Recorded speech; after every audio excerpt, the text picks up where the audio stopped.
Assalamualaikum warahmatullahi wabarakatuh. Dalam pembelajaran usul fikih kali ini kita akan membahas tentang konsep usul fikih.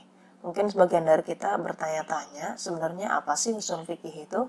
Apa perbedaannya dengan fikih? Ya, jika kita analogikan, maka analogi sederhananya akan seperti ini.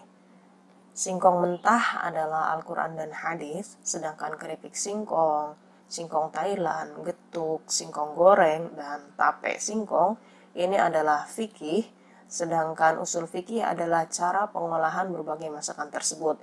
Jadi jika fikih itu adalah produk jadinya, sedangkan usul fikih adalah cara pengolahannya. Jadi jika ada dari kita yang berkata bahwa mari kita beramal langsung dengan Al-Quran ataupun hadis, maka ini sama saja dengan menyerukan mari kita memakan singkong mentah seperti itu. Lantas apakah bisa kita langsung beramal dengan Al-Quran dan hadis? Ya, kita lihat contohnya di sini. Allah Subhanahu wa taala berfirman dalam surat Al-Maidah ayat 6, A'udzu billahi minasyaitonir rajim. Ya ayyuhalladzina amanu idza qumtum ilas sholati فاغسلوا وجوهكم وأيديكم إلى المرافق وامسحوا برؤوسكم وأرجلكم إلى الكعبين. Hai orang-orang yang beriman, apabila kamu hendak mengerjakan sholat, maka basuhlah mukamu dan tanganmu sampai dengan siku, dan sapulah kepalamu dan basuh kakimu sampai dengan kedua mata kaki. Kita lihat dalam ayat tersebut ada kata-kata kumtum. Kumtum adalah bentuk fi'il madi dari kata koma yang berarti telah mendirikan. Kita sama-sama tahu bahwa fi'il madi ini menunjukkan zaman yang telah lampau, yang telah dilalui. Maka jika kita beramal langsung dengan Al-Quran, maka secara harfiah perintah dalam Al-Quran surat Al-Maidah akan menjadi seperti ini. Hai orang-orang yang beriman, apabila kamu telah mendirikan sholat, maka basuhlah mukamu dan seterusnya. Maka kalau kita beramal dengan Al-Quran secara harfiah, maka kita dalam melaksanakan sholat dan wudhu, maka wudhu itu dilaksanakan setelah sholat dulu baru wudhu, seperti itu.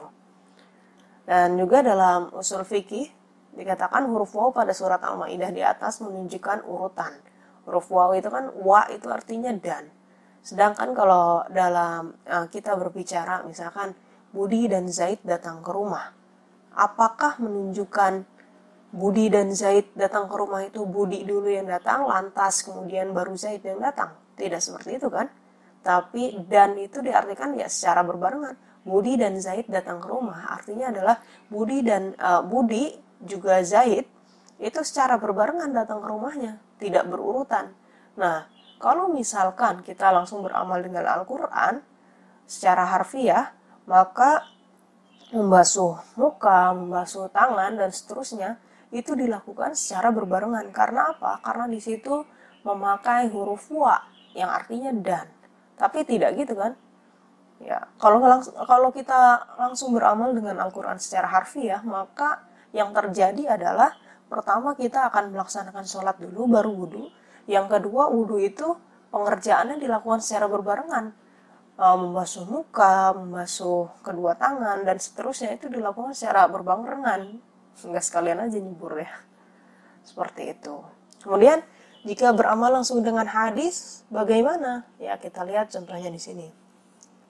Anan Nabi sallallahu alaihi wasallam kana yusbihu junuban thumma yaghtasilu wa yasumu, bahwa Nabi ketika masuk waktu subuh dalam keadaan junub, kemudian Nabi itu langsung mandi dan menjalankan puasa.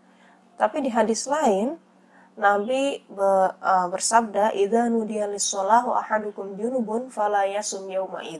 Ketika dipanggil sholat sementara salah satu di antara kamu dalam kondisi junub, maka jangan berpuasa pada hari itu. Nah, ini gimana? Hadis yang pertama bilang ketika subuh Nabi dalam keadaan junub, Nabi lantas mandi dan menjalankan puasa. Tapi di hadis lain, Nabi bilang ketika masuk sholat subuh sementara dalam kondisi junub, maka jangan berpuasa. Di satu sisi, di satu hadis Nabi menjalankan puasa, tapi di satu hadis yang lain Nabi melarang untuk berpuasa. Sebenarnya gimana kan? Rancu seperti itu. Kontradiksi. Lantas apa sih pengertian usul fikih itu atau ta'rif usul fikih itu? Pengertian usul fikih atau ta'rif usul fikih terbagi menjadi dua, ada secara idhofi, ada secara laqabi. Apa bedanya? Kalau idhofi itu pengertian usul fikih bukan sebagai bidang ilmu, tapi usul fikih dilihat dari susunan kata yang menyusunnya, yaitu usul itu apa, fikih itu apa, seperti itu. Sedangkan kalau laqabi itu adalah pengertian usul fikih dilihat dari usul fikih secara keilmuan, secara bidang keilmuan usul fikih itu tersendiri. Lantas apa ta'rif idhofi dari usul fikih? Pertama, tersusun dari kata usul. Secara bahasa, usul itu jamak dari kata aslun yang berarti dasar. Sedangkan secara istilah, usul pengertiannya bisa berarti dalil. Seperti ketika kita berbicara al-aslu fi hadhil mas'alah Al-Quran, asal dari masalah ini adalah Al-Quran, yang dimaksud adalah dalil dari masalah ini adalah Al-Quran.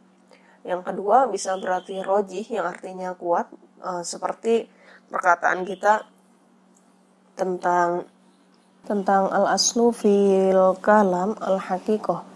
Asal dari suatu ungkapan adalah makna hakikinya, bukan makna majazinya. Yang dimaksud adalah yang lebih kuat dari suatu ungkapan itu adalah makna hakikinya, bukan makna majazinya. Kemudian yang ketiga adalah maqis alih. Maqis alih ini adalah yang diserupakan kepadanya. Ini dalam masalah qiyas, misalkan contohnya memukul orang tua itu dikiaskan dengan perkataan larangan berkata pada orang tua. Nah, berkata itu adalah maqis alaihnya, atau dalam bab qiyas itu disebut usul, sedangkan memukul orang tua itu adalah maqisnya, atau dalam qiyas itu disebut furu', seperti itu. Yang keempat atau yang terakhir, usul secara istilah adalah kaidah mustamirah atau kaidah yang terus berlangsung. Contoh misalkan kebolehan memakan bangkai ketika keadaan darurat itu tidak menjalahi kaidah mustamirahnya, yaitu kullu maitah haramun, setiap bangkai itu adalah haram. Kemudian fikih secara bahasa adalah pemahaman yang mendalam. Secara istilah adalah al-ilmu bil ahkami syar'iyyatil amaliyatil al-muktasabi min adillatihat tafsiliyah. Ilmu yang membahas hukum syara yang berhubungan dengan perbuatan yang diperoleh melalui dalil secara terperinci. Jadi, ta'rif idhofi dari usul fikih adalah seperti itu. Sedangkan ta'rif laqabi dari usul fikih adalah ma'rifatu dalailil fiqhi ijmaliyatan wa kaifiyatil istifadati minha wa halil mustafid. Mengetahui dalil-dalil fikih secara global dan cara mengambil faidah dari dalil tersebut, serta mengetahui keadaan orang yang menggunakannya atau mujtahid.